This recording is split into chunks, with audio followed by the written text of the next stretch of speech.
I'm here to pick you up.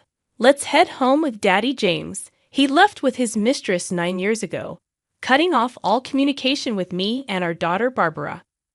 Upon learning something, he reappeared in front of us and approached Barbara.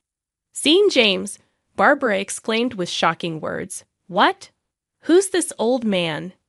James was left speechless by her words, and more surprises were yet to come. My name is Linda Johnson, a simple housewife who teaches piano lessons. My husband James is an elementary school teacher. We met through a mutual friend, and I fell head over heels for the sincere and genuine James. I confessed my feelings, and he was over the moon. From the start of our dating, he apparently thought about marrying me. "You're the only one who'd marry me, Linda." He'd been saying such exaggerated things since we started dating. Every day, he proposed, and thinking he was sweet-talking, I just nod along, believing marriage was a long way off. "Linda, let's get married." On my 25th birthday, he surprised me with an engagement ring. We had only been dating for about 6 months, and I remember being taken aback when he said it. However, when James sets his mind to something, he sees it through. I was young, and back then, I really wanted to get married. So, one thing led to another, and I accepted. However, my parents were strongly against our marriage, given we had only been together for a year. They were working abroad, rarely in the US, and were genuinely concerned for me. Due to James' relentless pursuit, both my father and mother eventually gave in, and by the end of that year, we tied the knot. He's a teacher known for his sincerity, and my parents probably couldn't find any better reason to oppose than their own concerns. Since his student days, James had been diligently saving enough money for the two of us. He even created a detailed budget, showing my parents how much we'd need for the future.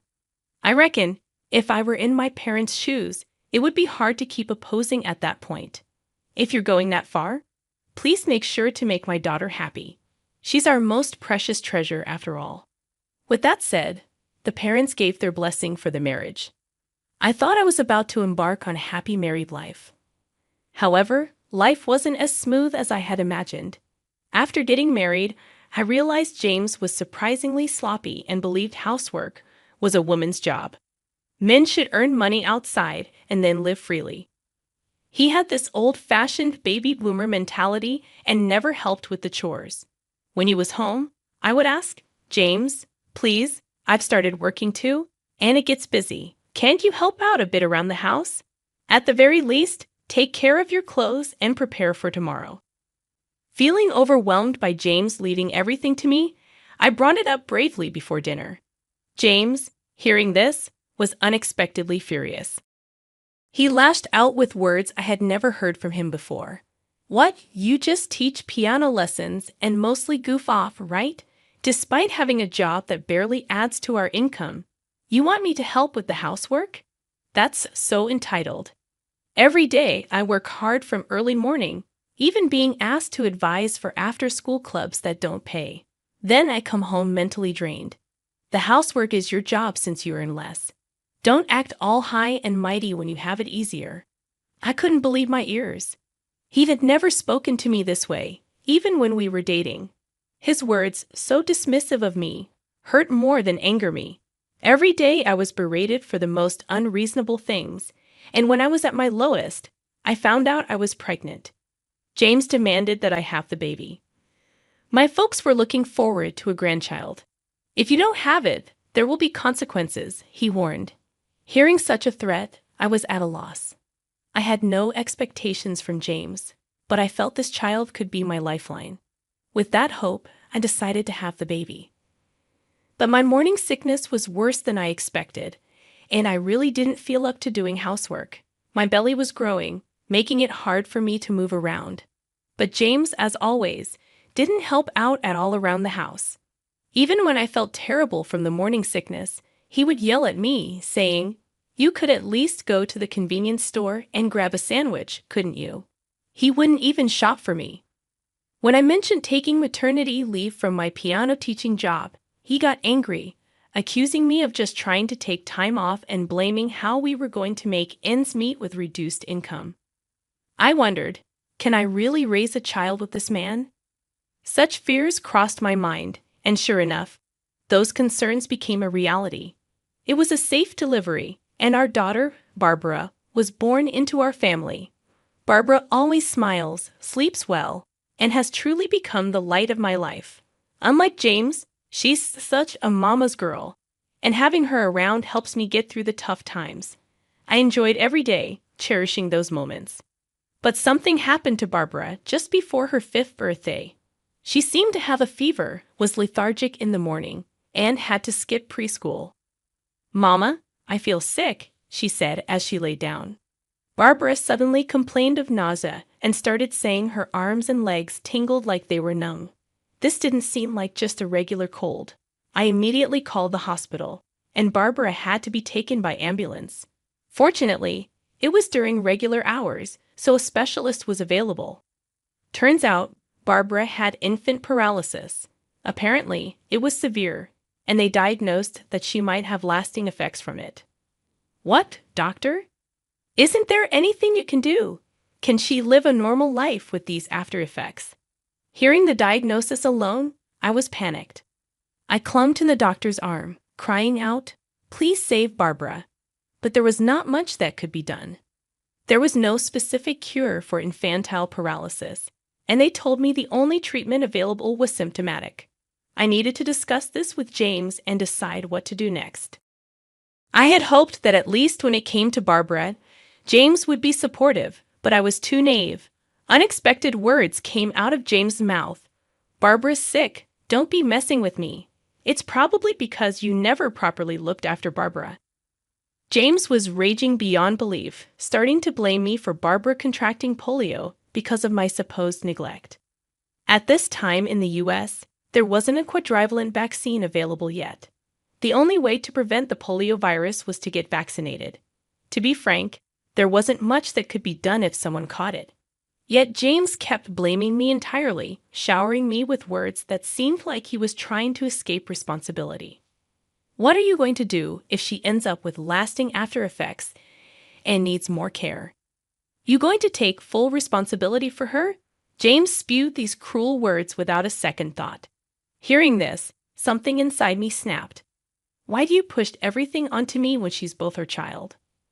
Polio is an unstoppable virus, okay. Other than vaccines, there's no effective prevention. Instead of blaming me for what's happened, shouldn't we be discussing what to do next? Yet here you are, more concerned with pointing a finger rather than worrying about our daughter. Don't you feel any responsibility as a father? I had never once complained about James since Barbara was born. I'd always kept silent out of fear that Barbara might get hurt if I didn't. But I had reached my breaking point. I feared that if I kept it in any longer, I might do something regrettable, especially now that Barbara wasn't around. It was crucial to confront James, and I thought so. I directly shared my feelings with him, but his response was something I never expected. "When did you think you could talk back to me like that?" James gave me a look of disdain, colder than anything I'd ever seen from him. Seeing that expression, a chill ran down my spine. "I didn't raise you to be a defiant wife. You should have just listened and obeyed me. I don't need you anymore. Get out." With that, James started to drive me out of our home. Confused by the sudden turn of events, I banged on the door repeatedly from the outside, pleading for him to let me back in.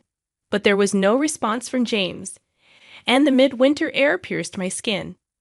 Why did this happen? Tears overflowed from the sheer pain, and that day I ended up returning to the hospital barefooted.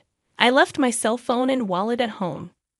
The nurse who saw me turned pale and immediately tended to me. Warm blankets, a drink, and the kind words of the nurses. Tears streamed down my eyes as I felt the warmth of people around me.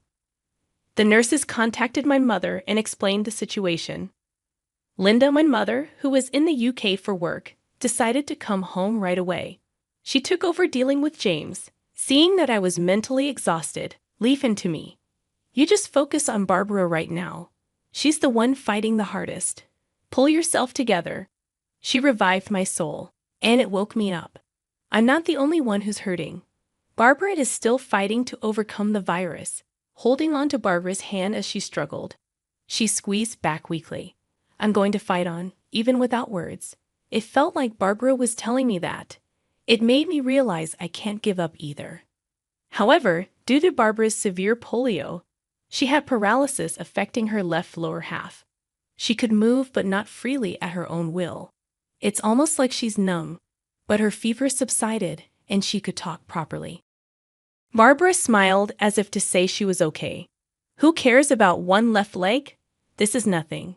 Thanks to you for bringing me to the hospital so soon.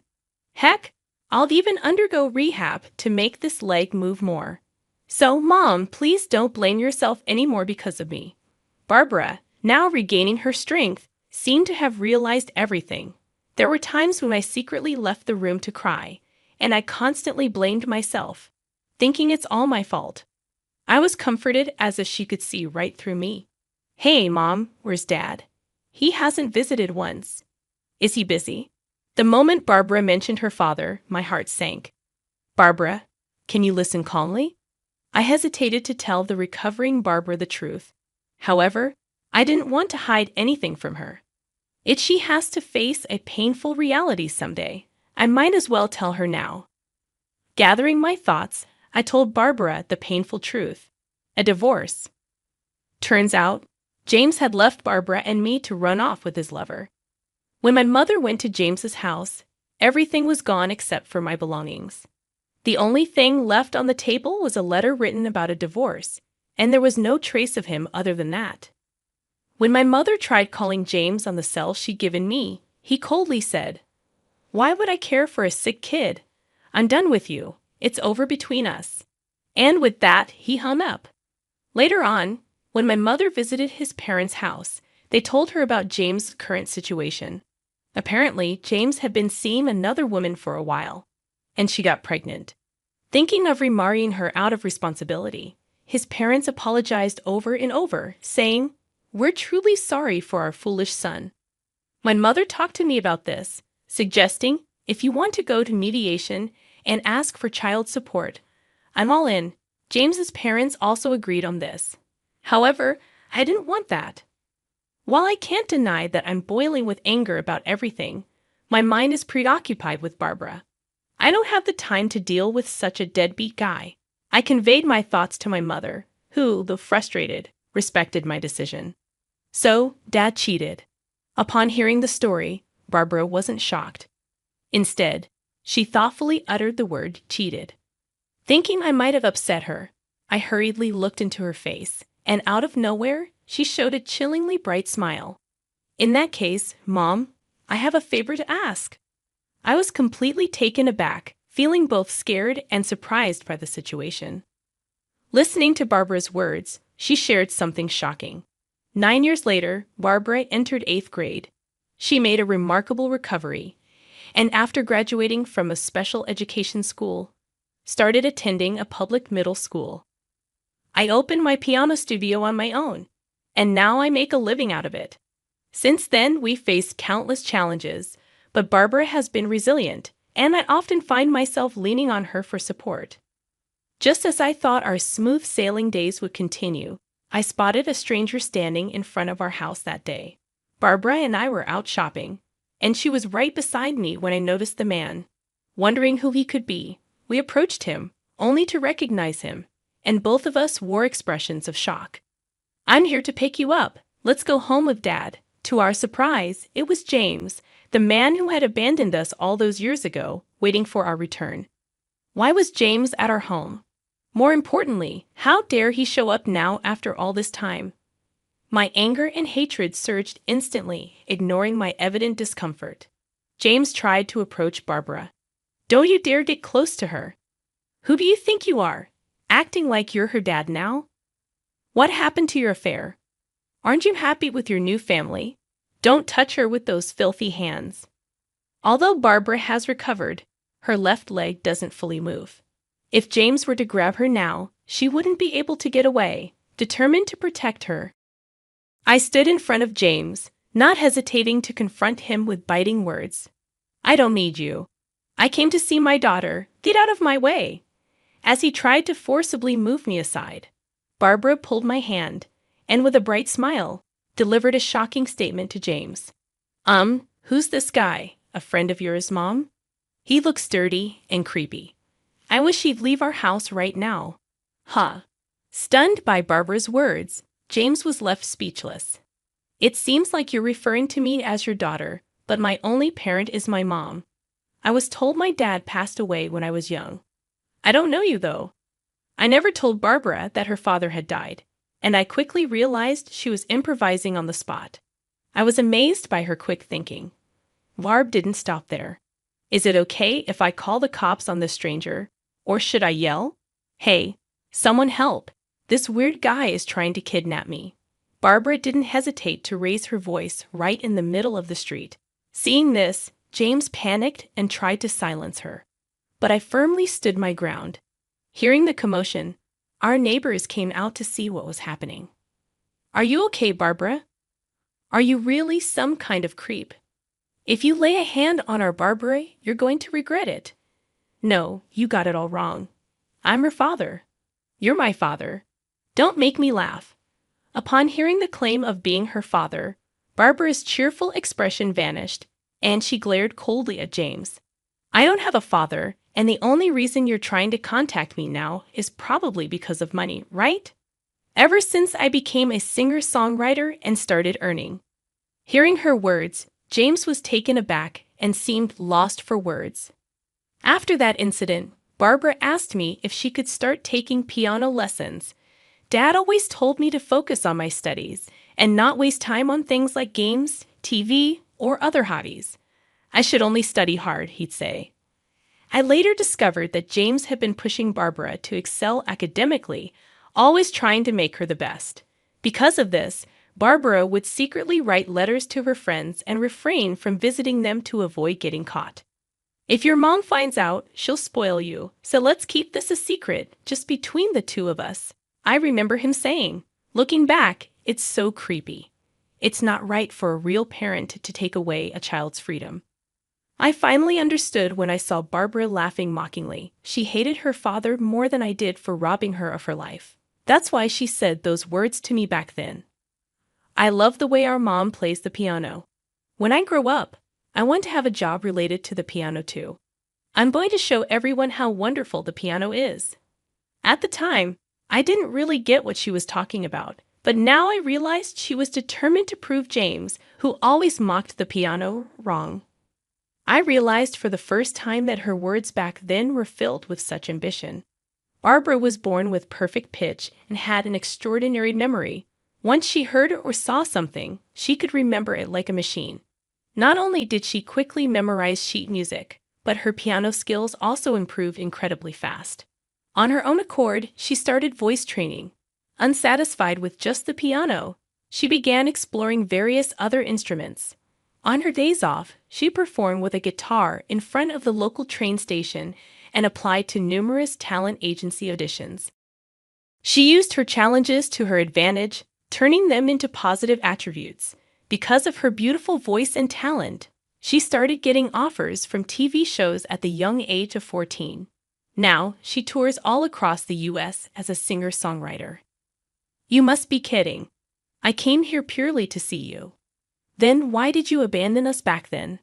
As the crowd began to gather around us, I loudly recounted all of James's misdeeds for everyone to hear. When Barbara got sick, you abandoned us because your mistress was pregnant, didn't you? When things didn't go your way, you'd shout and throw things around. Haven't you always been the worst kind of person? And now you come here claiming to be a father.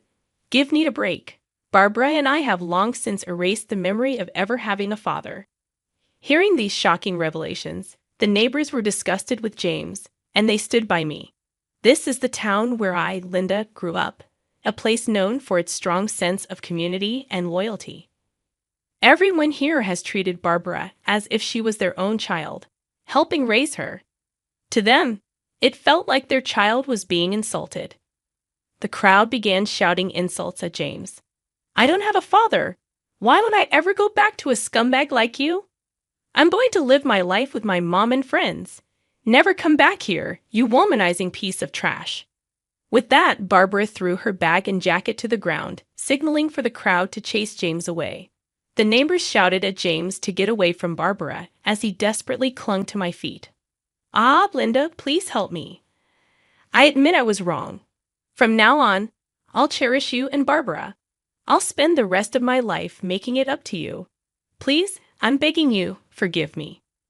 James was on his knees, begging and rubbing his forehead against the ground. But looking at him, I felt nothing but disgust. After everything he'd done, this man believed that a simple apology would absolve him. I wanted to show him that life isn't that easy, so I bent down, put on a wide smile, and motioned for him to lift his head. Look up, James.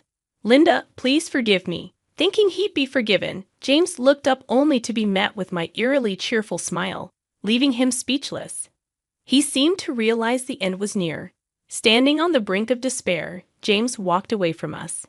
In the days that followed, the neighbors were relieved that nothing bad happened to Barbara and me. Some of them, aware of our painful past, even shed tears of sympathy.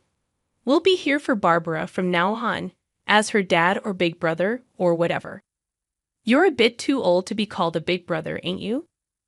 You got that right. Everyone laughed it off in a cheerful mood, and before we knew it, the atmosphere lightened and Barbara's smile returned. Apparently, the reason James visited us that day was because Barbara was featured on a TV music show, and he happened to see me there. He was able to find our house since our home also functioned as a classroom. A bit of digging easily revealed our location. Word has it his current wife is quite the spendthrift, and his paycheck alone couldn't keep them afloat, so he came crying to us for help. Some folks just never change. Guess it's good we tossed him out when we did. Mom, maybe I should write a new song titled Trash and vent about all our past grievances, jokingly said my daughter. As scary as it was hearing those words from her, seeing Barbara enjoy life despite our hardships made me feel a bit glorious.